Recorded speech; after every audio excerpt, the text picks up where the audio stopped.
کہ کسی نے کھائے ہو جو مجھے اس دن ملے تھے کھانے کو. جب میں کھانا کھا چکا تو میں لیٹ گیا، لیکن وہ بزرگ لیٹے نہیں ہیں. وہ تسبیح کرتے رہے، پڑھتے رہے، تسبیح کرتے رہے، پڑھتے رہے.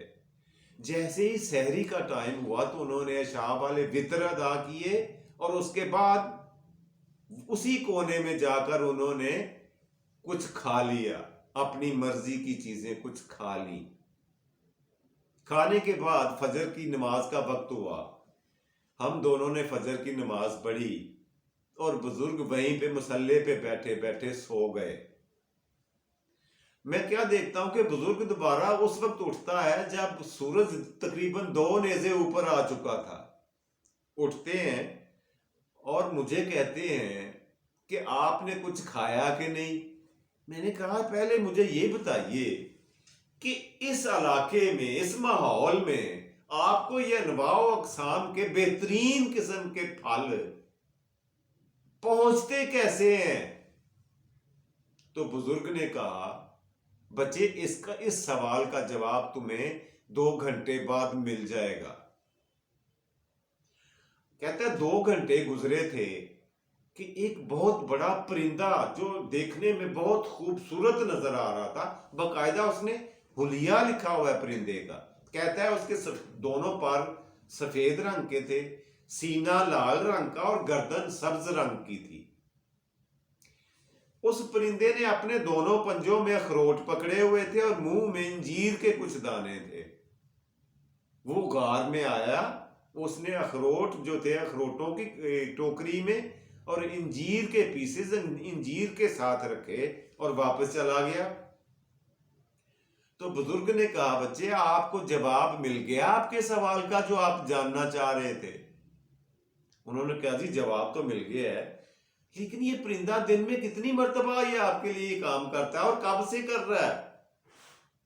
انہوں نے کہا کہ جی میرے لیے اللہ پاک نے اسے رزق کی ترسیل کا وسیلہ اسے گزشتہ 25 سال سے بنایا ہوا ہے، اور یہ پرندہ دن میں 7 مرتبہ آتا ہے. میں نے کہا سرکار آج تو میں نے خود گنا ہے، یہ 14 مرتبہ ہے.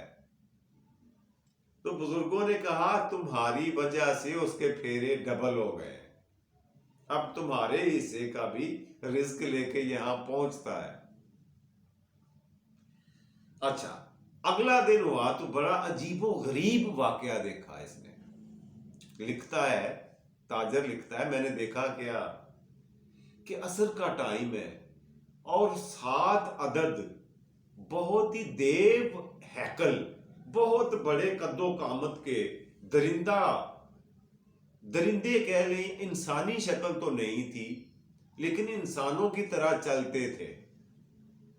ان کا لباس جسم پہ کوئی نہیں تھا، بال اتنے لمبے تھے کہ پورے جسم کو کور کیے ہوئے تھے.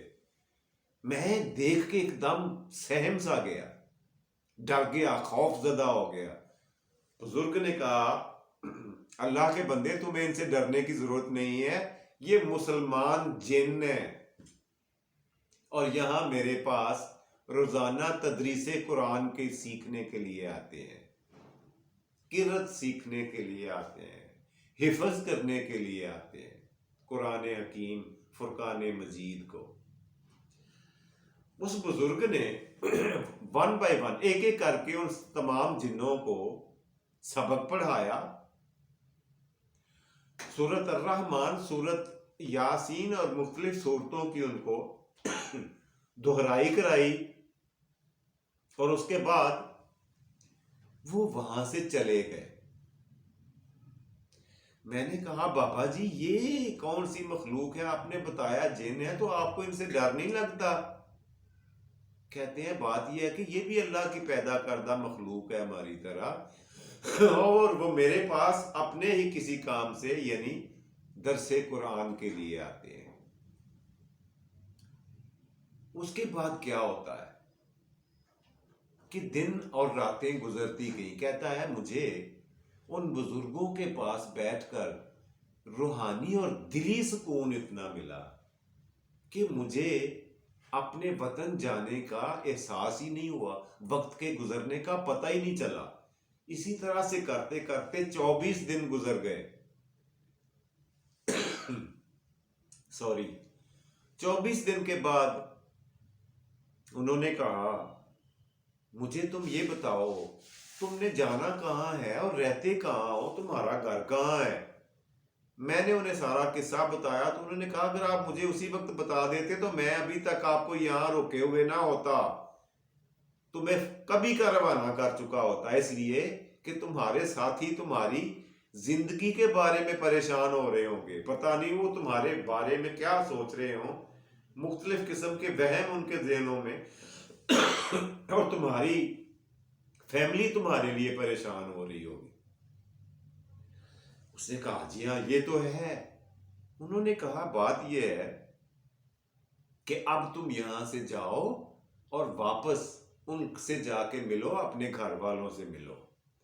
میں نے کہا سرکار میں یہاں جنگل میں ہوں، مجھے تو رستے کا ہی نہیں پتا۔ اب دیکھیں پھر ایک واقعہ پیش آ گیا یہی آگے چل کے، جب اس نے کہا مجھے رستے کا نہیں پتا تو انہوں نے کہا غار سے باہر نکلو تمہیں گائیڈ مل جائے گا، یہ جانور جہاں جا کے رکے ٹھہر جائے وہاں بائیں ہاتھ کو ایک رستہ نظر آئے گا تمہیں، وہ سیدھا دمشق لے کر جائے گا۔ تاجر کہتا ہے جب میں باہر نکلا غار سے تو ایک خون خار شیر کھڑا ہوا تھا، پہلے تو میں ڈر گیا لیکن بزرگوں نے آواز دی ڈرو نہیں، اس کے پیچھے چلتے جاؤ۔ میں اس کے ساتھ ہو لیا، چلتا گیا اور وہ بالکل اسی طرح سے مجھے اسی رستے پہ جا کے چھوڑ کے واپس آ گیا، لیکن میں وہاں سے اپنے گھر جانے کی بجائے رستہ تو میں نے دیکھ لیا تھا، واپس پھر بزرگوں کے پاس آ گیا۔ میں نے کہا بزرگوں چلا جاؤں گا، میں نے رستہ دیکھ لیا، لیکن ایک آخری بات مجھے فرمائیے، مجھے کوئی نصیحت کوئی وصیت کر دیجئے۔ بزرگ نے یہ کہا کہ یہ بتاؤ کبھی حج پہ جاتے ہو؟ میں نے کہا جی اکثر جاتا ہوں، میرے پاس میں کیونکہ تاجر ہوں، مالدار آدمی ہوں، جاتا رہتا ہوں۔ انہوں نے کہا آپ اب کی بار جب حج پہ جاؤ نا تو صفا اور مروہ کے درمیان تمہیں ایک باریش بزرگ بیٹھا ہوا نظر آئے گا، سفید کپڑوں میں ہوگا، سر پہ پگڑی ہوگی، عمر ضعیفی کی ہوگی اور چہرے پہ داڑھی سفید رنگ کی سجی ہوئی ہو۔ ان سے اپنے لیے دعا کروانا اور میرا سلام کہنا، ان کو کہنا ابراہیم رحمت اللہ کرمانی میرا پورا نام ہے، وہ آپ کو سلام پیش کرتا ہے۔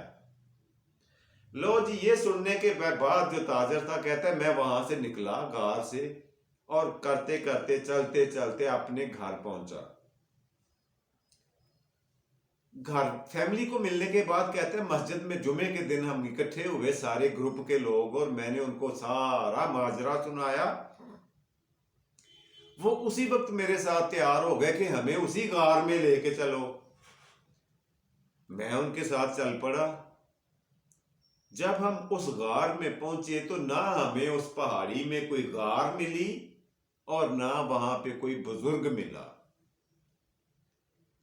اب وہ مجھے سارے کہہ رہے تھے تم پاگل ہو، تمہیں ککھ پتہ نہیں ہے، تو میں بس اپنے پاس سے جوڑ کر ہمیں قصے کہانیاں سنا رہے ہو، لیکن میرے پاس کوئی ثبوت نہیں تھا اس بات کا، کیا بتاتا انہیں۔